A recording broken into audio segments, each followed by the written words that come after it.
Hi, nature and wildlife photographers. I'm Alaskan photographer Jeff Schultz, and today I just want to teach you a few of my basic foundational guidelines I use to make my shooting faster and more simple.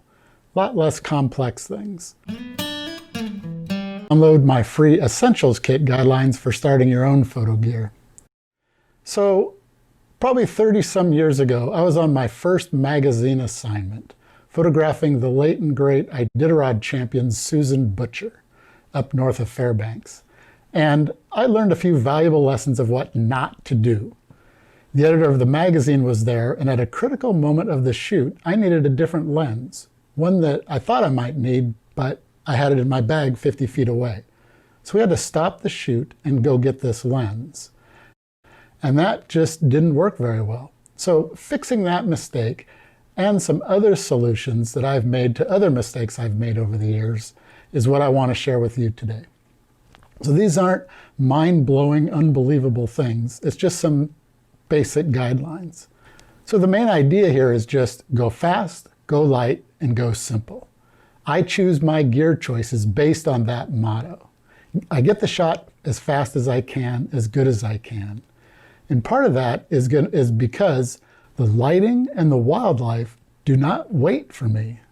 So I want to be ready as soon as I can, as fast as I can. And if something changes, I want to be ready for that. So one of the first rules that I learn in most professionals is you don't need the front lens cap. Just get rid of it.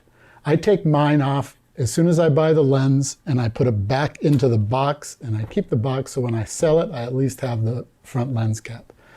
They're a pain in the neck. They take too much time. I've seen more people spending time trying to find the lens cap. So just get rid of it to start with. The next thing is protection for the lenses. UV filters and skylights. You really don't need them. I mean, these lenses are tough. That's glass on the front there. So just like the front lens cap, skylight filters, I need to take it off in order to add a polarizer on it. If I don't, it's likely that the tool gets stuck together. Or I have to take it off in order to put on a graduated neutral density filter holder. So I'm constantly taking these on and off, or I used to anyway. I don't even use them anymore. So just get rid of those. In my 40-plus years of using and abusing lenses, I use them as tools, right? So they're constantly being shuffled around and stuff. I've only dinged up the glass, the front element, on one lens. And it cost maybe a couple $100 to get fixed. It wasn't a big deal. So just make your life simpler and not worry about all that other stuff. And then one of my pet peeves is about equipment. The equipment does not make the photographer. The famous New York photographer Jay Mizell said, "The more equipment you have, the less photos you make." And boy, is that ever true. So it's not the equipment that makes the photo, it's the photographer. It's the art part, the art in my heart that transfers into the photograph. It's the composition, it's the timing, it's the lighting, it's all that. So master that first. Now, another real simple thing that I've used over the years, and this is a no-brainer, has nothing to do with photography, but it's labeling all of my equipment. I buy these real cheap address labels, and I label every single thing that I have. So even my rear lens caps are labeled with my name and address. Clamps are labeled with my name and address. Flash clamp is also labeled. Everything is labeled, even the tripod. The tripod, I put the label in the back here where it's not going to get rubbed off so easily. But even if they do get rubbed off over time, just having a sticker on there tells you it's yours.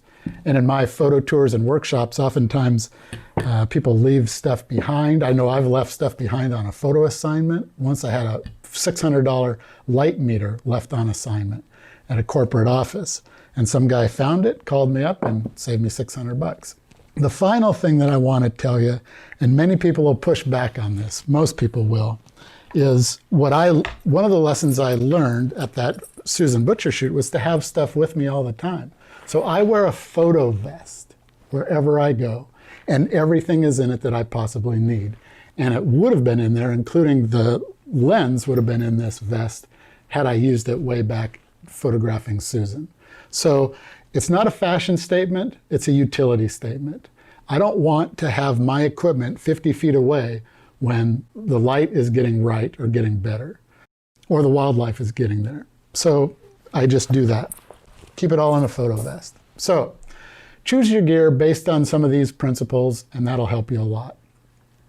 So I hope you get started in the right direction by downloading my free Essentials Kit guidelines for starting your own photo gear.